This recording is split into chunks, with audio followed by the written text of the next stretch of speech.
no formal swim training. I don't own a bike, and I've never run farther than a mile on a set of prosthetics.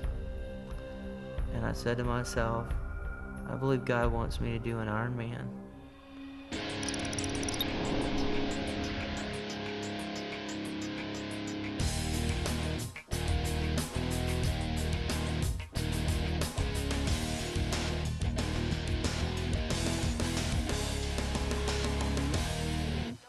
Hi, I'm Scott Rigsby. I'm a double amputee and a triathlete.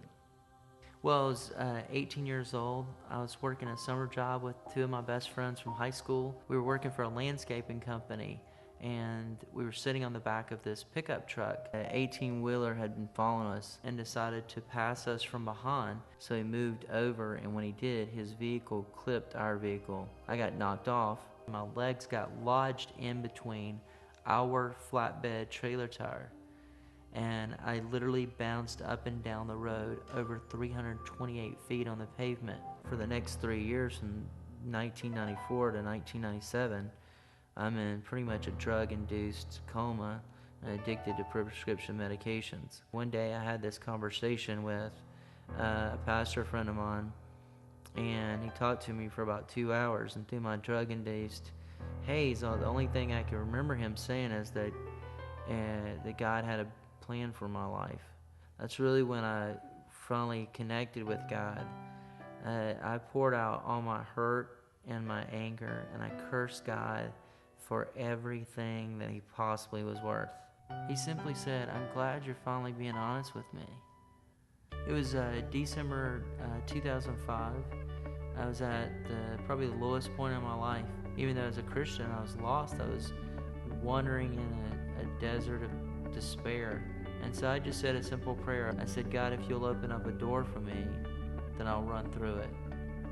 About a week later, I was in a bookstore, and I looked and I saw this female amputee on the front cover of Runner's World Triathlete magazine. And Sarah, who had lost her leg above the knee, she had just completed the Hawaiian Ironman. And so right then and there, I knew that my purpose, I felt like that God wanted me to do the unthinkable. He wanted me to run an Ironman.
Here I had this dream, but there were insurmountable odds.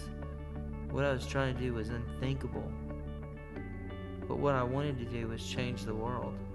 I wanted God to use my ordinary life. I wanted to place my ordinary life in the hands of an extraordinary God so he could do extraordinary things. There's a verse in the Bible, and I'll paraphrase it, but it says, I count everything but loss compared to the knowledge or the worth of knowing Jesus.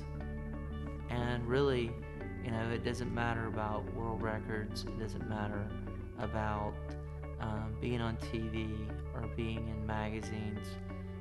At the end of the day, when I put my head on the pillow, it's about knowing God, and it's about making Him known. And if I haven't done that day, then I've lost that day. If I haven't done that over the course of my life, then I've lived a lost